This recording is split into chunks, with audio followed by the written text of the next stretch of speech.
comme 2013, comme 2012. Amen. Amen. Mais on ne peut pas s'empêcher de faire une pause et de regarder en arrière et de faire un peu une évaluation de ce qu'on a vécu, de ce qu'on a vu, de ce qu'on a traversé, afin de pouvoir nous aligner pour 2014 comme il faut. Avec le Seigneur, j'ai compris une chose, c'est que c'est toujours de mieux en mieux, en mieux, en mieux. Avec le Seigneur, c'est toujours de victoire en victoire, en victoire, en victoire. C'est toujours d'une gloire à une autre. Certaines veulent voir d'un problème à un autre. Mais moi, je voudrais le regarder comme d'un miracle à un autre. Certaines regardent comme d'un problème à un autre. Mais nous, on voudrait le regarder comme d'une opportunité à une autre. Tout ce que nous allons rencontrer comme défi va être une opportunité pour le Seigneur de montrer sa gloire, de montrer sa puissance et de montrer sa grandeur. Et si nous regardons en 2013, nous avons connu une année comme nous n'avons pas connu auparavant. Nous avons connu une croissance extraordinaire. Nous avons eu le plus de gens remplis du Saint-Esprit que nous n'avons jamais eu aucune autre année dans le passé. Nous avons eu plus de baptêmes d'eau que nous n'avons jamais eu dans le passé. Nous avons presque 120 personnes francophones seulement baptisées au nom de Jésus-Christ. Pour le pardon des péchés. Nous avons eu 108 personnes remplies du Saint-Esprit et c'est pas encore fini. Le Seigneur peut remplir quelqu'un d'autre aujourd'hui. Le Seigneur peut remplir quelqu'un d'autre demain. Le Seigneur peut remplir quelqu'un d'autre le 31. On n'a pas encore conclu l'année. On a eu 437 visiteurs qui ont visité pour la première fois l'église, et ça on parle seulement de Saint-Laurent.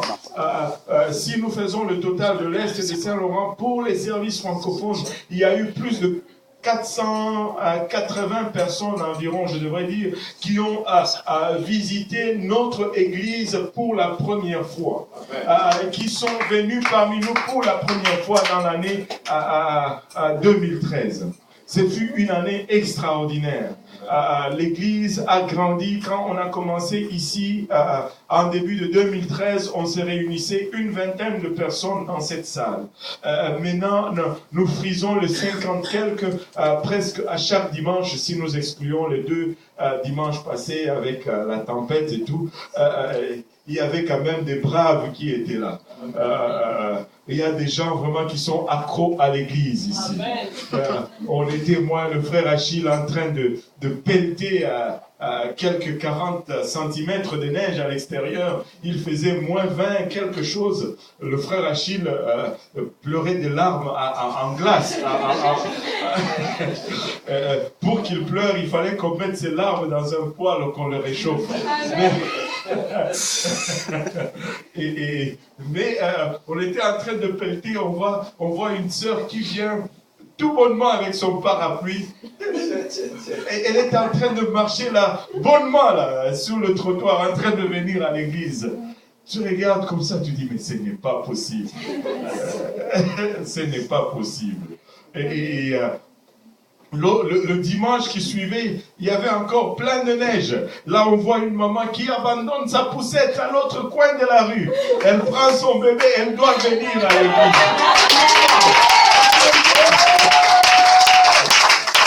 La poussette ne pouvait plus rouler dans la neige. Mais elle devait venir à l'église. Waouh! Écoutez, Dieu va faire de grandes choses. Dieu va faire des choses extraordinaires parmi nous. Il va honorer tout sacrifice que nous avons placé sur l'autel. Dieu ne laisse jamais un sacrifice sur l'autel sans que son feu ne tombe. Le feu de Dieu va tomber sur l'autel. Nous pouvons regarder à toutes les bonnes choses, les choses extraordinaires que Dieu a fait en 2013 et nous allons nous réjouir et nous devons nous réjouir. Il y a eu, je ne sais pas combien d'études bibliques, je pense qu'il y a eu le plus d'études bibliques données en 2013, j'ai même perdu les comptes. Je crois qu'il n'y a pas un seul jour qui passe où il n'y a pas au moins une étude biblique qui se fait à Montréal parmi les francophones. Même le dimanche, il y a des études bibliques qui se font. Extraordinaire, extraordinaire.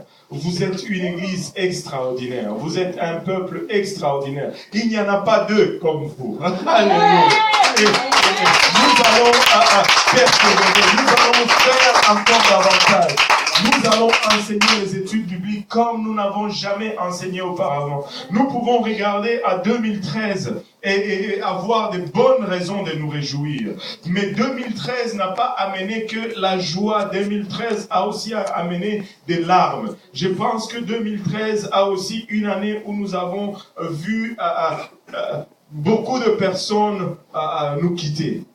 2013 a été une année où nous avons vu des personnes en confiance, des personnes sur qui nous bâtissions notre confiance, des personnes que vous regardiez, que nous regardions tous comme exemple, comme modèle, subitement tomber, subitement nous abandonner, subitement abandonner la foi. 2013 était une année aussi dans laquelle nous avons eu beaucoup de pleurs.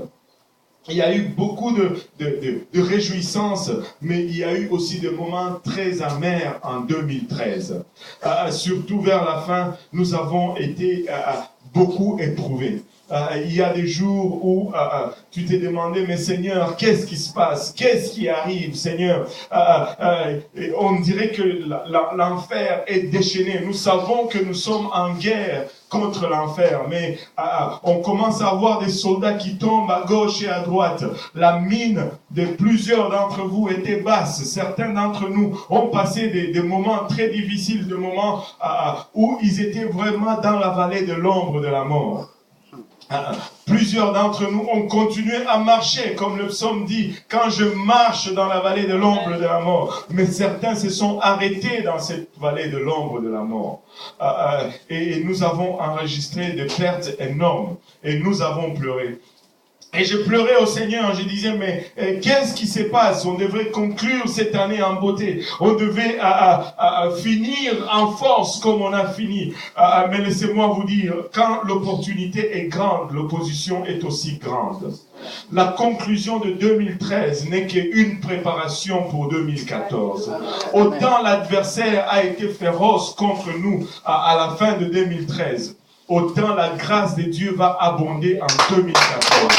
Je vous dis, vous devez préparer vos cruches. Allez frapper chez les voisins. Demandez qu'ils vous donnent des récipients vides. Et ne lésignez pas là-dessus. Parce que le Seigneur va verser de son huile en abondance sur son église. Nous allons vivre une onction sans précédent parmi nous. Nous allons vivre une moisson sans précédent parmi nous.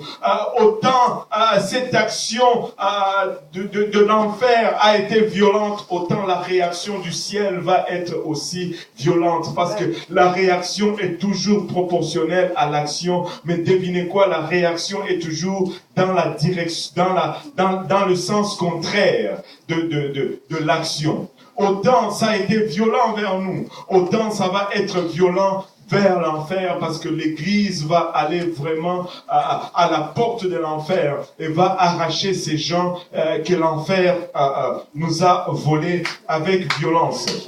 Il est arrivé à des moments où tu voyais la crainte parmi certains d'entre vous. Certains d'entre vous se demandaient même si celui-là est tombé, comment est-ce que moi je vais y arriver? Laissez-moi te dire, si celui-là il est tombé, c'est parce qu'il n'a pas fait quelque chose qu'il devait faire.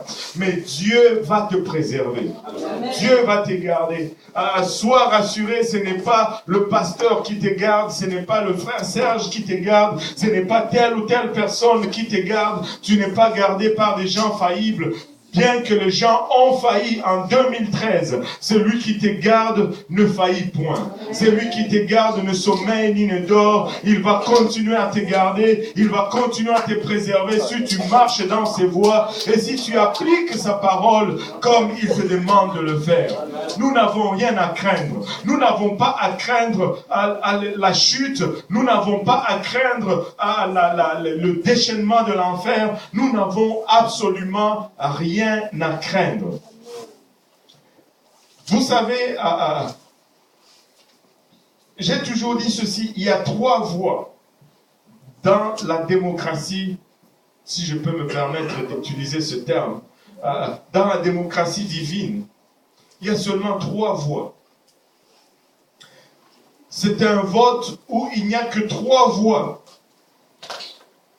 La voix de Dieu, qui est le premier vote, ta propre voix, qui est le deuxième vote, et la voix du diable, qui est le troisième vote.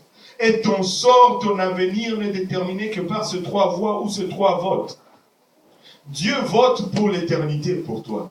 Dieu vote pour le salut pour toi. Dieu vote pour la rédemption pour toi. Mais on n'a pas encore la majorité.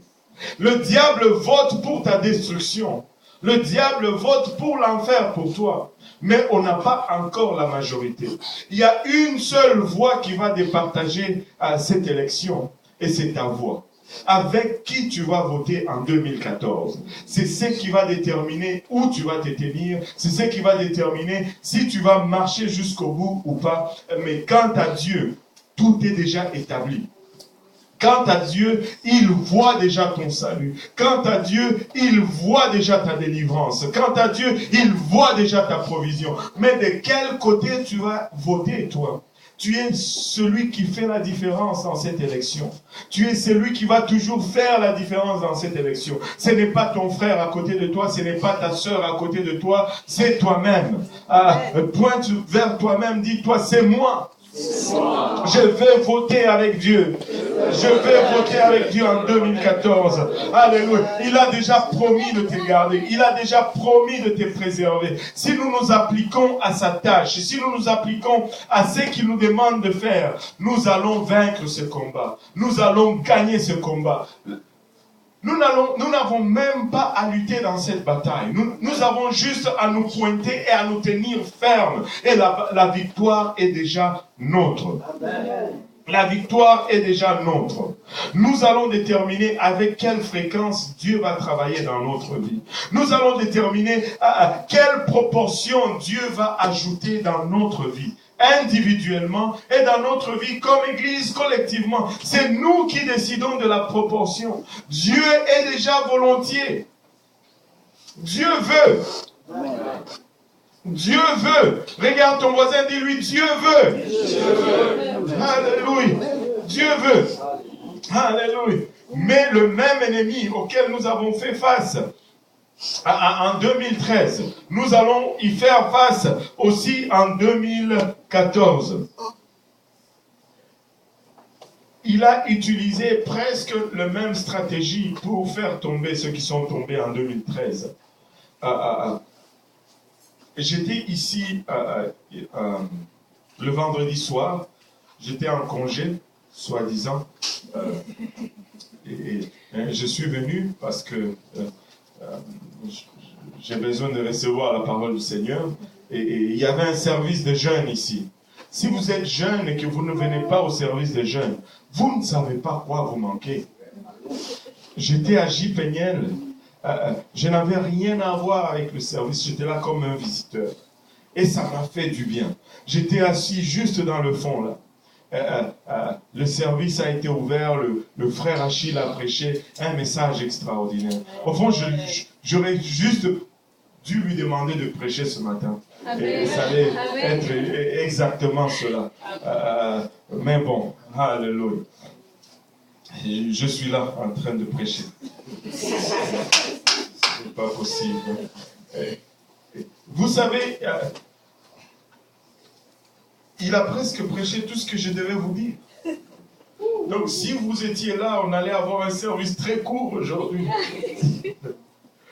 Il y a juste certaines choses que nous devons faire pour rester sur le chemin. Nous n'avons pas à nous inquiéter et le diable va ramener la même chose. Il va ramener la même chose mondaine. Il va solliciter des choses que nous pouvons regarder comme étant légitimes. Mais le cadre dans lequel il va les amener, ça va être le cadre qui est hors de ce que Dieu a défini pour la satisfaction de ces choses. Regardez dans 1 Corinthiens 9.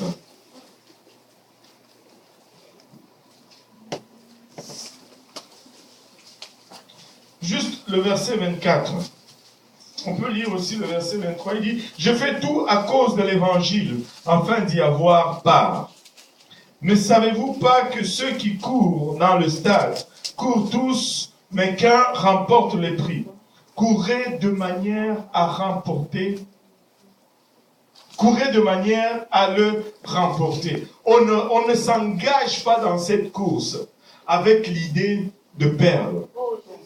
On s'engage dans la course avec l'idée de gagner. Si tu montes dans un ring avec un adversaire et que tu dis, oh non, lui, il est plus fort que nous, ben, il va me battre. Non, tu as déjà perdu le combat. Plus grand est celui qui est en nous que celui qui est dans le monde. Alléluia. Nous sommes plus que vainqueurs par celui qui nous fortifie. Nous sommes là pour gagner et nous allons gagner avec Dieu. La victoire est déjà acquise. Mais allons-nous marcher dans le voie de la victoire? Allons-nous marcher dans le voie de la victoire? Il dit au verset 25, tous ceux qui combattent s'imposent toute espèce d'abstinence. Tous ceux qui combattent s'imposent toute espèce d'abstinence. Il y a des choses que nous devons nous abstenir si nous voulons avoir la victoire. Il y a des choses que nous devons débarrasser si nous voulons avoir la victoire. Il y a certaines choses qui doivent manquer dans notre vie si nous voulons avoir la victoire. Tous ceux qui combattent s'imposent toute espèce d'abstinence et ils le font pour obtenir une couronne corruptible. Mais nous, faisons-le pour une couronne incorruptible. Savez-vous quoi? Les choses invisibles sont éternelles et les visibles sont toujours temporaires. Si tu le vois, c'est temporaire. Mais nous gaspillons tellement d'énergie sur ce qui est temporaire, alors que nous investissons très peu sur ce qui est éternel. On va lutter à bec et ongle, on va lutter jusqu'à ce que le sang coule pour des choses temporaires, alors que les choses éternelles, nous allons être très nonchalants. Que nous tenions ferme ou pas, ça va dépendre de nous. Dieu est déjà volontiers. Dieu est déjà volontiers pour que nous puissions arriver à vaincre ce combat. Tu ne vas pas tomber. Amen. Regarde ton voisin et dis-lui, tu ne vas pas tomber. Tu ne vas pas tomber. Tu vas marcher. Tu vas y arriver. Tu vas vaincre. Parce que telle est la volonté de Dieu pour toi. Amen.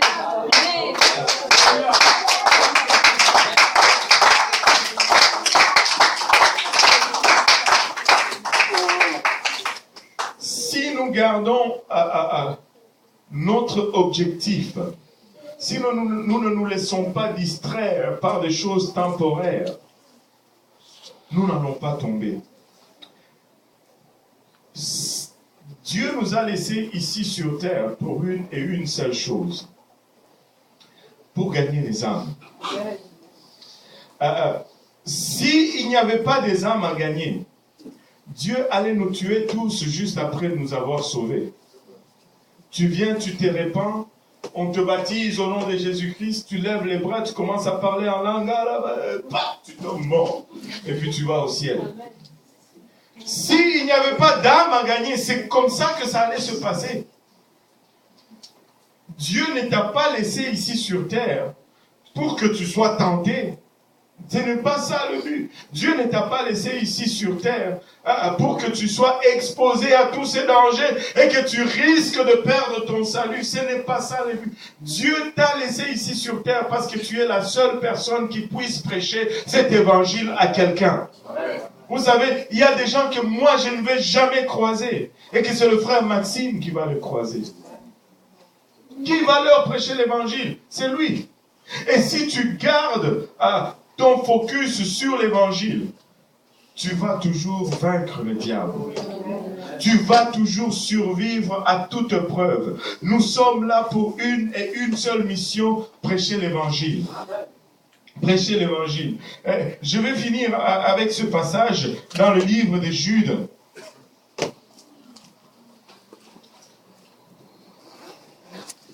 Vous savez, quand les épreuves viennent, on oublie facilement la victoire. L'homme, l'être humain a un problème, je ne sais pas comment on peut définir ce problème. Il a une espèce de mémoire sélective. Tu peux faire plusieurs milliers de bonnes choses, ça va être correct. Mais juste un petit problème, il va oublier toutes les bonnes choses, toutes les milliers de bonnes choses, et c'est seulement la mauvaise chose qui va prendre toute la place. On a, je ne sais pas si c'est notre mémoire qui est déchue et qui nous donne ce problème anyway. Jude 1, à partir du verset 16, on va le lire à partir du verset 16. Ce sont des gens qui murmurent, qui se plaignent de leur sort, qui marchent selon leur convoitise, qui ont à la bouche des paroles hautaines, qui admirent les personnes par motif d'intérêt. Ça, ce n'est pas nous. Nous ne devons pas être ces gens-là. Amen. Nous ne devons pas murmurer. Si nous avons murmuré en 2013, nous n'allons pas murmurer en 2014. Si nous allons murmurer quelque chose, nous allons murmurer l'évangile. Nous allons la prêcher à haute et à basse voix. Amen. Mais vous, bien-aimés, souvenez-vous des choses annoncées d'avance par les apôtres de notre Seigneur Jésus-Christ. Ils nous disaient qu'au dernier temps, il y aura des moqueurs, marchant selon leur convoitise impie. Ce sont ceux qui provoquent des divisions, hommes sensuels, n'ayant pas l'esprit. Pour vous, bien-aimés, vous édifiant vous-même sur votre sainte foi et priant par le Saint-Esprit. Maintenez-vous dans l'amour de Dieu en attendant la miséricorde de notre Seigneur Jésus-Christ pour la vie éternelle. Regardez le verset 22. C'est là notre mission pour 2014. Reprenez les uns. Il y en a certains que nous devons reprendre. Reprenez les uns, ceux qui contestent. Sauvez-en d'autres en les arrachant du feu. Il y en a d'autres que nous devons reprendre. Il y en a d'autres que nous allons devoir arracher du feu comme par force. Et pour d'autres encore, ayez une pitié mêlée de crainte. Pour d'autres, nous devons avoir de la compassion. Pour d'autres, nous devons avoir pitié. Et tout en craignant ce qui leur attendent comme sort. Haïssant jusqu'à la tunique souillée par la chair. Haïssant jusqu'à la tunique souillée par la chair. Qu'est-ce que Jude est en train de nous dire ici? Jude est en train de nous dire que nous avons une mission, mais que cette mission a plusieurs volets. Il y a d'autres qui vont nous résister et que nous devons prendre autorité et que nous devons prêcher avec autorité. Nous ne devons pas prêcher cet évangile avec timidité. Nous savons en quoi nous avons cru. Nous pouvons prêcher avec assurance. Nous pouvons prêcher avec autorité face à la science, face à la moquerie, face à la mondanité, face à l'abondance de ce monde. Nous pouvons nous tenir avec autorité et prêcher, alléluia, cette parole avec autorité et avec assurance. Nous n'allons pas sortir comme des gens intimidés, des faibles, les derniers rejetons. Non, nous allons prêcher avec assurance.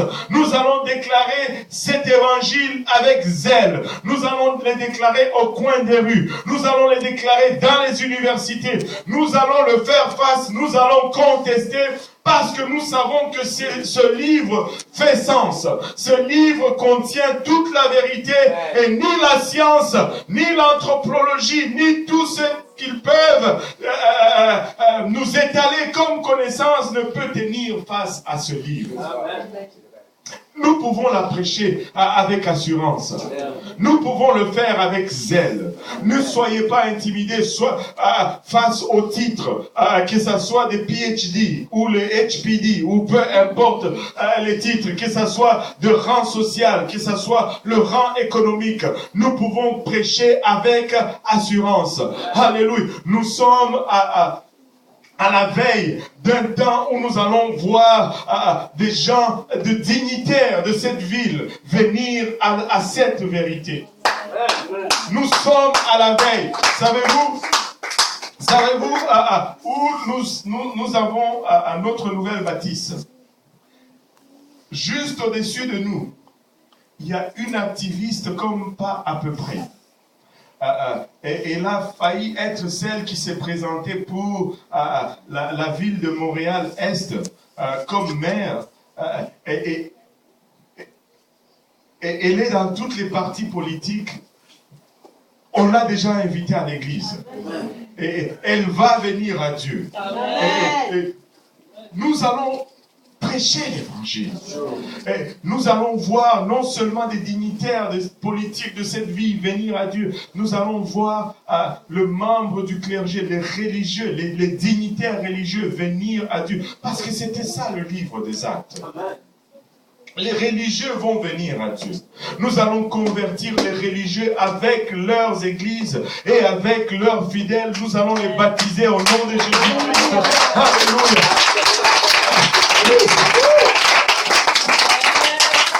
En 2014, nous allons voir ces choses. Nous allons voir des services de baptême où nous allons baptiser des églises en entier. Amen.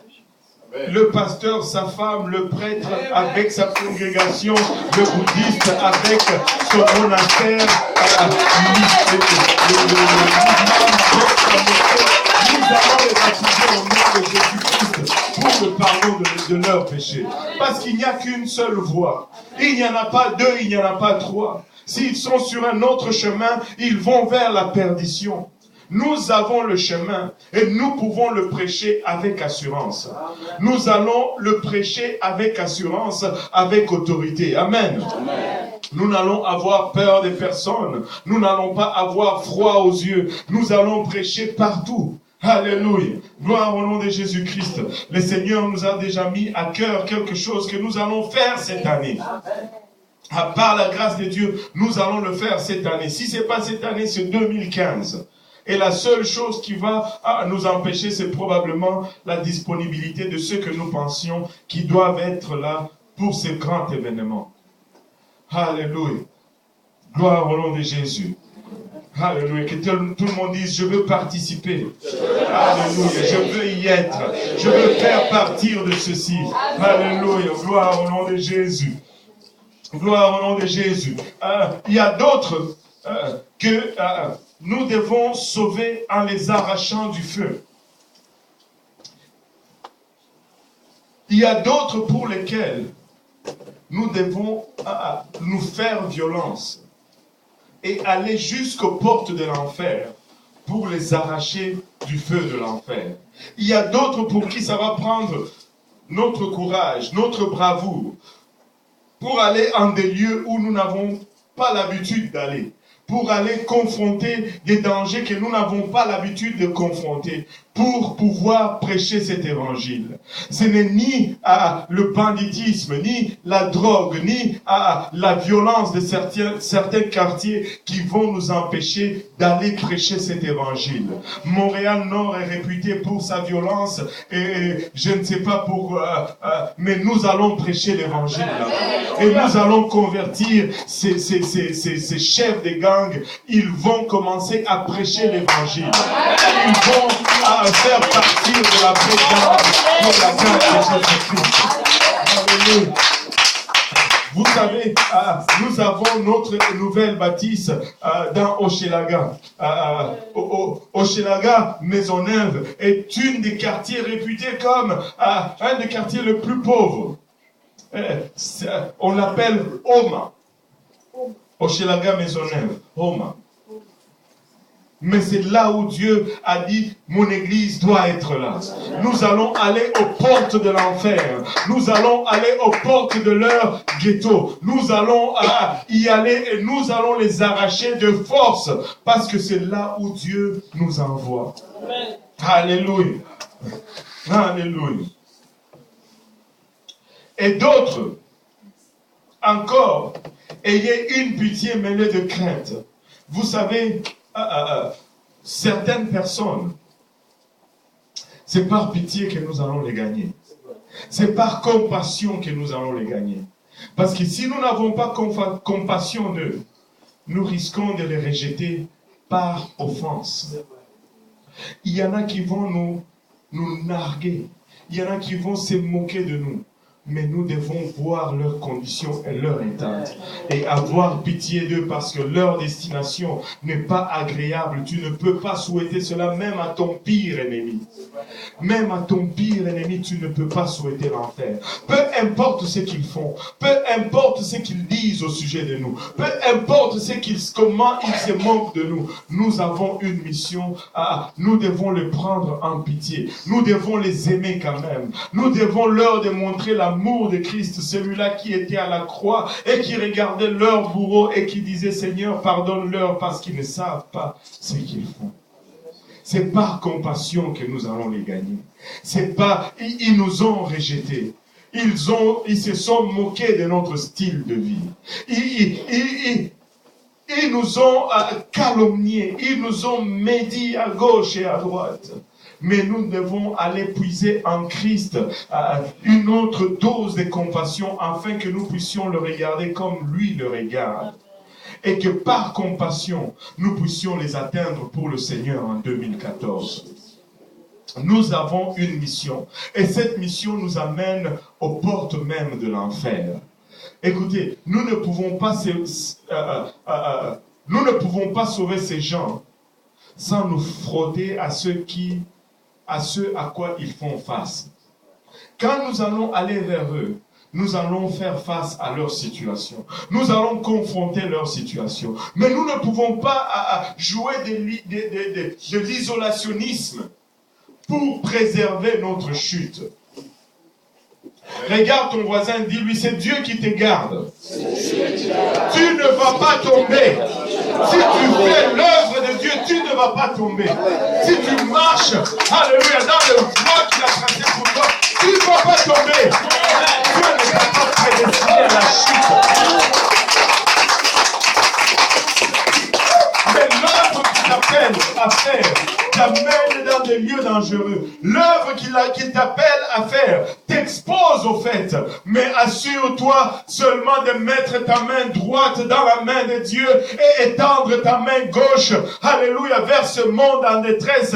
Et nous allons toujours être là où il y a l'opportunité. Et là où il y a l'opportunité, là aussi il y a le danger. Si nous allons sauver quelqu'un, nous allons aller aux limites du ciel. Amen. Amen. Nous allons aller là où le ciel se divise avec l'enfer. C'est là où de l'autre côté il y a les âmes qui sont perdues. Nous ne pouvons pas rester dans le confort, alléluia, de notre église. Nous allons aller au bord de l'église. C'est là où il y a l'opportunité. En restant dans le confort, nous n'allons gagner personne. Mais là au bord, il y a un danger. Là au bord, alléluia, il y a un risque à prendre. Mais c'est le prix à payer si nous voulons gagner ces âmes. Mais nous n'allons pas tomber. Regarde ton voisin, dis-lui, tu ne vas pas tomber. Tu ne vas pas tomber. C'est lui qui te garde, ne sommeille ni ne dort. Hey! Ni ne sommeille ni ne dort. N'aie pas peur de ministrer. N'aie pas peur d'inviter quelqu'un chez toi. N'aie pas peur de prendre soin de quelqu'un. Tu ne vas pas tomber. C'est lui qui te garde, ne sommeille ni ne dort. Alléluia. Tu dois tout simplement faire les choses de la bonne façon. Alléluia. La main droite, que tout le monde dise la main droite. La main la plus forte dans le Seigneur. On tient le Seigneur avec la main la plus forte. Si tu es gaucher, tu fais le contraire. Ok? Alléluia. La main droite dans le Seigneur. On tient ferme dans le Seigneur. Et la main gauche est tendue dans le monde. Et il va y avoir une pression. Il va y avoir une pression parce que Dieu va tirer toujours dans le sens contraire du monde. Quoi. Dieu va tirer dans ce sens et le monde va tirer dans l'autre sens. C'est pourquoi la main gauche doit être dans le monde. Parce que si ça va céder quelque part, ça va céder là où c'est faible. Et ça va céder là où il y a le monde. Alors que notre main forte reste solidement ancrée dans le Seigneur. Nous allons être au bord.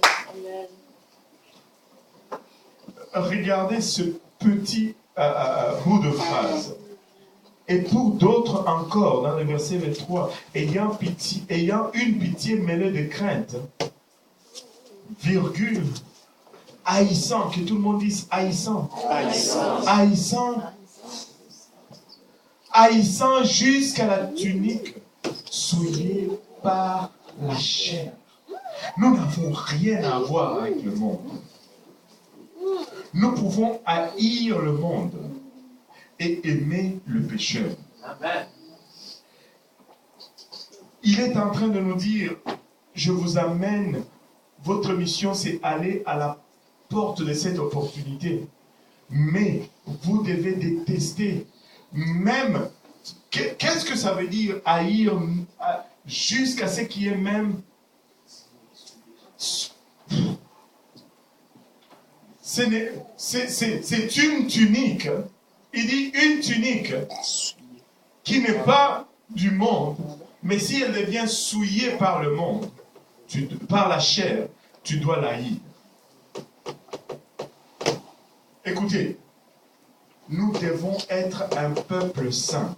Si nous allons survivre, si nous n'allons pas tomber, nous devons haïr même ce qui a été juste touché par la chair. Nous n'avons rien à voir avec la chair.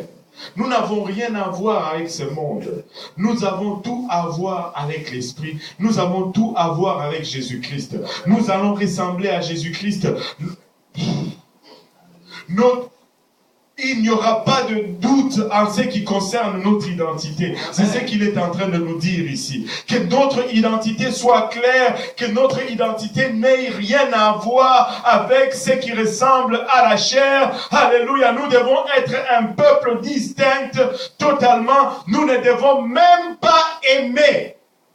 Nous ne devons même pas envier. Nous ne devons même pas regarder avec un désir quelconque. Amen. Toute tunique souillée par la chair. Or, à celui qui peut préserver de toute chute, il peut nous préserver de toute chute. Amen. Et vous faire paraître devant sa gloire irrépréhensible et dans l'allégresse. Si nous persévérons, si nous faisons ce qu'il nous dit, il va nous préserver de toute chute et il va nous faire paraître devant lui avec joie. Avec joie, en ces jours-là, tous nos larmes seront essuyées. Oui, des fois c'est dur. Oui, souvent c'est dur, je devais même dire. Parce que ceux qui aiment le nom de Jésus-Christ seront persécutés dans ce monde. Ne vous y trompez pas. Si vous aimez Jésus-Christ, vous allez être persécutés dans ce monde. Nous l'avons lu le vendredi. C'était à 1 Timothée quelque chose là. Par là, 6 ou quelque chose. Je l'ai dans ma Bible. Où est ma Bible? Voilà. Je vais vous le montrer. Tu dis, oh, mais pasteur, je suis persécuté. Oh, tout va, ceci ne va pas, ceci ne va bien. J'ai fait quelque chose de mal. Non, tu n'as rien fait de mal. C'est tout simplement une des promesses que tu refuses de réclamer pendant longtemps, mais maintenant c'est dû. Alléluia. C'est 2 Timothée 3, verset 12.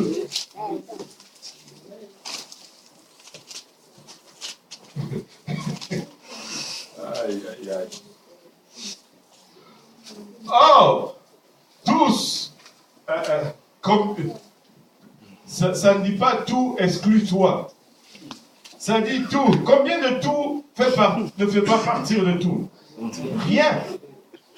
Oh, tous ceux qui veulent vivre pieusement en Jésus-Christ seront quoi? Ah, ne sois pas surpris.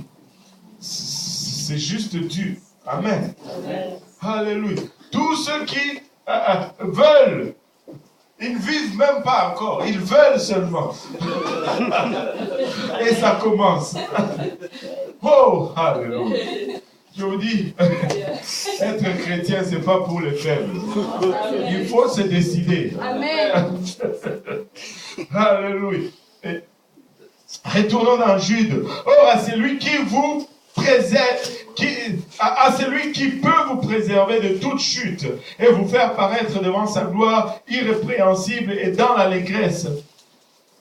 À Dieu seul, notre Sauveur, par Jésus-Christ notre Seigneur, soit gloire, majesté, force et puissance, dès avant tous les temps et maintenant et dans tout le siècle.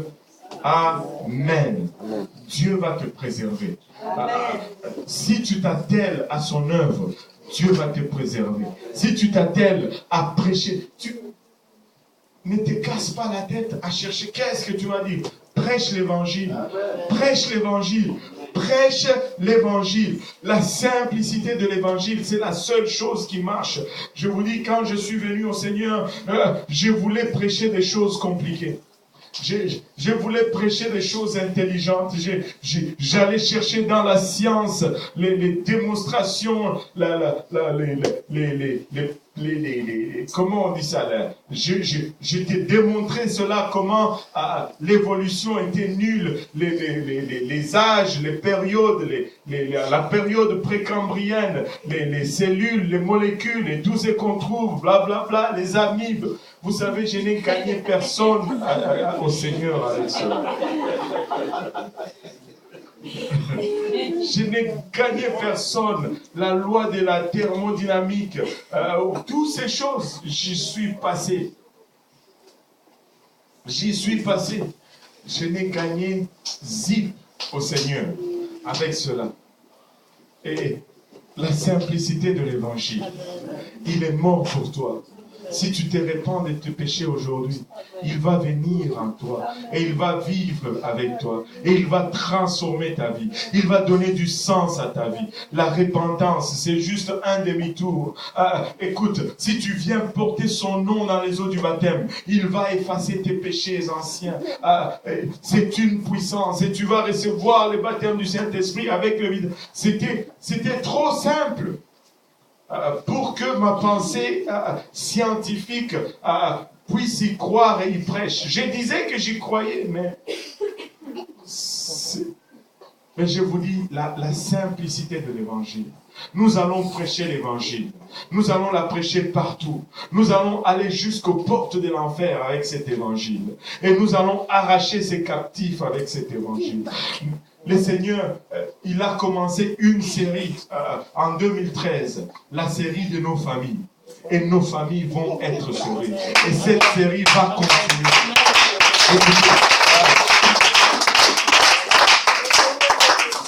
Regardez-le faire. Regardez-le faire. N'ayez pas crainte. N'ayez pas crainte. C'est eux qui ont crainte de vous. Ils vous persécutent parce qu'ils ont peur de vous. Tu vas persécuter celui que tu crains. Les Romains ont persécuté les chrétiens parce qu'ils craignaient que les chrétiens vont faire tomber leur empire. Sinon, ils n'allaient jamais les persécuter. Si ils vous persécutent, c'est parce qu'ils vous craignent. Prêchez l'évangile. Prêchez l'évangile. Regarde ton voisin, dis-lui, prêche l'évangile. Enseigne une étude biblique en 2014. Prends une étude biblique en 2014. Ou fais quelque chose, mais prêche l'évangile. Laisse le Seigneur faire avec toi ce qu'il a planifié dès le départ de faire avec toi. Alléluia. 1 Corinthiens 16, 9. Dernier verset. Parole du prédicateur. Juste une exhortation.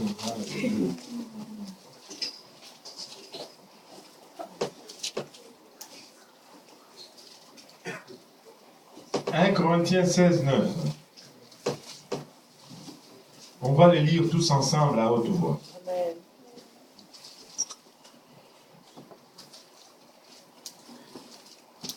Si vous l'avez trouvé, dites Amen. Amen. On va les lire tous ensemble. Car une porte grande d'un accès efficace m'est ouverte, et les adversaires sont nombreux. Plus la porte d'opportunité est grande, plus l'adversité est nombreuse aussi. Un prédicateur l'a dit comme suite. L'opposition, ce n'est qu'une flatterie de la part de ton adversaire. L'opposition n'est qu'une flatterie de la part de ton adversaire. Si tu ne connais pas d'opposition, c'est que ton adversaire ne reconnaît pas ta force. Si tu n'as pas d'opposition, c'est que tu n'es pas un adversaire redoutable pour le diable. Et plus l'opposition va être féroce, plus on s'approche des lignes du but.